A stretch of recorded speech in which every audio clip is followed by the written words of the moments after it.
Joining us on the line is Nolan Peterson. He's foreign correspondent for the Daily Signal, former Air Force Special Operations pilot and foreign correspondent for Daily Signal, one of 6 journalists with Secretary Pompeo during his Asia trip this past week. Nolan, thanks so much for joining the Ben Shapiro Show. Well, thanks very much for having me on. Appreciate it. So having been with the Secretary of State over the past week and having seen the tensions that are obviously rising with China, where do you think things stand with China? We saw the stock market take a serious dump over the last week. We've seen a lot of people, economists, foreseeing a possible recession due to the trade war with China. Is that going to alleviate anytime soon?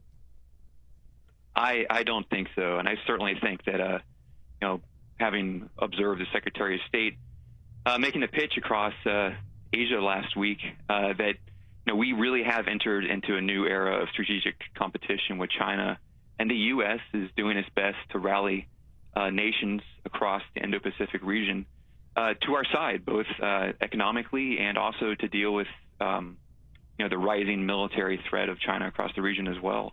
So I think last week was a really kind of an aggressive week for U.S. foreign policy, both in Asia, but also dealing with Russia, with new sanctions on Russia, withdrawing from the INF treaty, the medium-range missile treaty with Russia, dates back to the Cold War.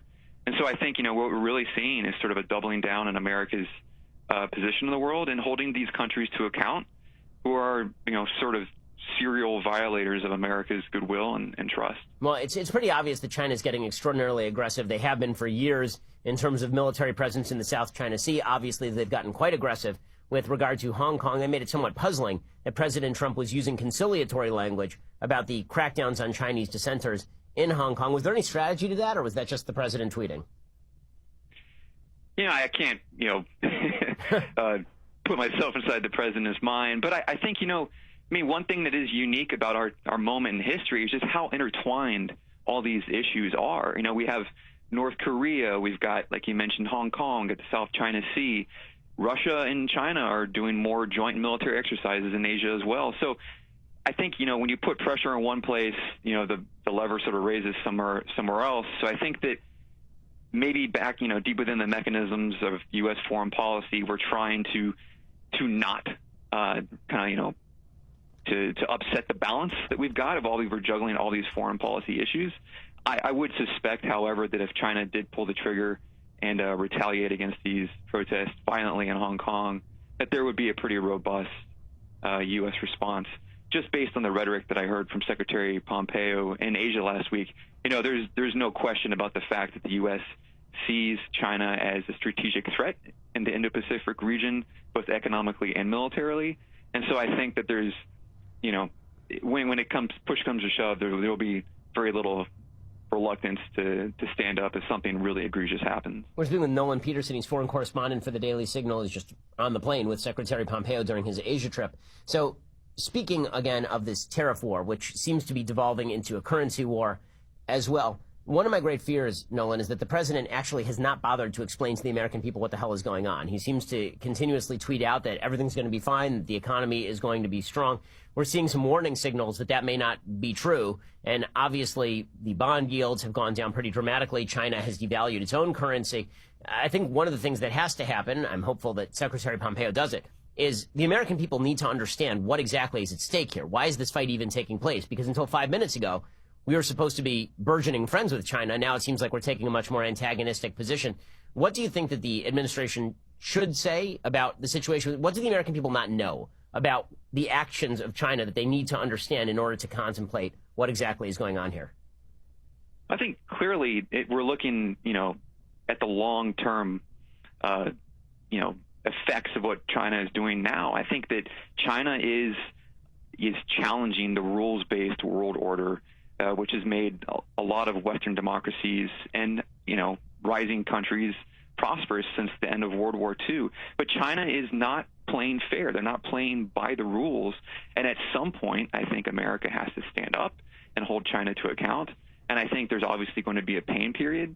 But I have to say that, part of Secretary Pompeo's trip this week was to make a pitch to the ASEAN countries, so the 10-nation bloc of Southeast Asian nations, that America is a viable alternative to Chinese trade and investment, and that when you deal when you do business with the United States, we're not going to infringe international sovereignty. We're going to respect your human rights. We're going to respect the rules-based world order. So I think in some ways, this is not about just China. This is about preserving the whole international system that has, so to speak, risen the tide that has lifted a lot of nations around the world out of dire straits after World War II. So I think, I think if the administration could do something better, it's to tell the American people that in the long run this will benefit us, and that there might be a pain period, and to think about things in terms of the big picture. Well, let's talk for a second about the other aspect of American foreign policy this week. Obviously, we've now levied new sanctions on Russia. And it's been fascinating to watch as the Trump administration as a tool of the Russians has completely fallen out of the news. So that was the news cycle for 2 years, was that President Trump was in fact a cat's paw of Vladimir Putin, and that the Trump administration would inevitably give ground to the Russians. That not only has not happened, we're now leveraging new sanctions on Russia. That didn't even make the news. So for people who missed it, what exactly did the United States just do? Well, we put new sanctions on Russia for the nerve agent attack of the former Russian spy on British soil. And then, I think you're making a great point, which is that this latest round of sanctions is on top of the fact that we just withdrew from the INF treaty last week. And then, I've lived in Ukraine for the last 5 years, and under Trump's watch, I have to say that American support for Ukraine has gone up. Our military posture in Eastern Europe has increased to push back against the Russian military threat in that region. So I think that, there's a lot of, talk in the news about, this whole Russian inclusion story.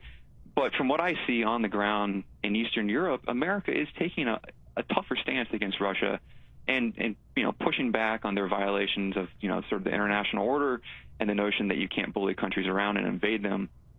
So I think that this nerve agent sanctions that came out over the weekend is just one more piece of evidence that America is pushing back against Russia, and that, some of the rhetoric aside that has come from the president, America is taking a tough line against the Kremlin. Nolan Peterson, foreign correspondent for the Daily Signal. Really appreciate your time.